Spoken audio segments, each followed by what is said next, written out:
morning, everyone. Today we're going to take it back to the basics of what is mental health versus mental illness and kind of discuss what the difference is and know the facts of each. So I have a video that we're going to play and then I will wrap up after that.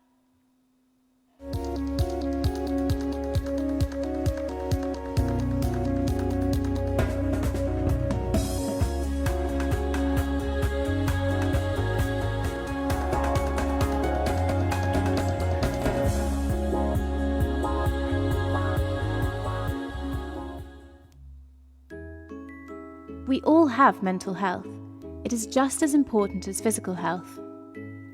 It is not only about mental illness or mental disorders. This is just one part of a bigger picture. It's best to think about mental health as being on a continuum, rather than people being either mentally ill or mentally well. We are all on the continuum, and we move up and down according to factors such as our genetic makeup and upbringing, our life circumstances, and the stresses we are under. At one end of the continuum, we have mental disorders, like depression or anxiety. And at the other end, we have states of positive mental health, when we're thriving, content, and fulfilled. The aim of mental health interventions is to move people up the continuum, so that they're able to reach their full potential and live satisfying lives.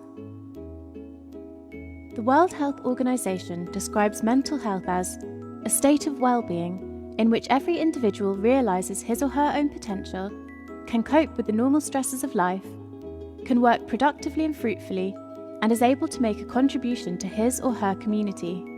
Being mentally healthy means being resilient and able to cope with difficult times, feeling in control, being confident, feeling good about yourself, managing and expressing your emotions, building and maintaining good relationships.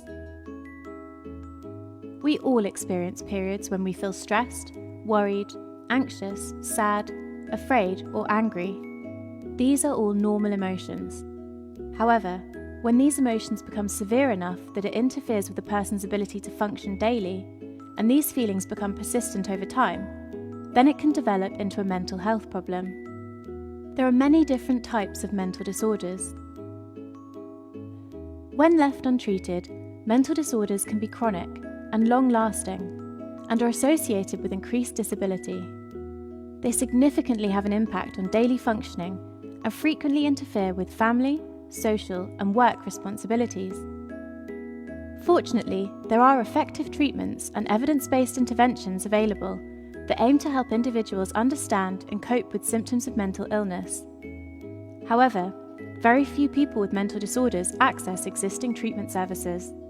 This may be due to barriers such as the stigma attached to seeking help, the lack of understanding of mental health problems, uncertainty of how to get help, or the fear of disclosing mental health problems. Research shows that stigma remains one of the biggest factors preventing people from seeking help early for their mental health problems and getting the appropriate support they need. It is important to acknowledge that we all have mental health and have a personal responsibility to learn how we can improve and maintain our well-being in order to lead meaningful and satisfying lives. Want to learn how you can do this? Great news! Why not join one of our communities and keep exploring Maudsley Learning Online?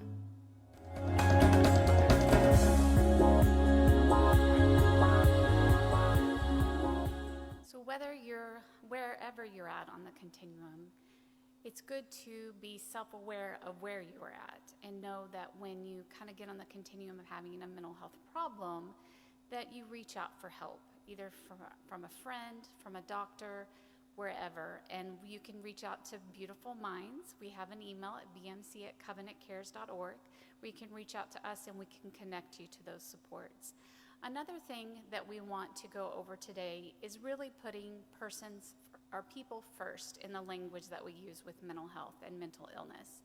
And what I mean by that is not labeling the person as schizophrenic or bipolar, but saying rather they live with schizophrenia or bipolar disorder. The same way you might say, or not say someone's diabetic, but someone's living with diabetes. They're all disorders or diseases, and all the mental illnesses are brain diseases. They're a disease of the brain or a brain disorder. And we want to make sure that we put the person first Just as Jesus has taught us to love our neighbor, we want to see our neighbor as human and a person first, and what makes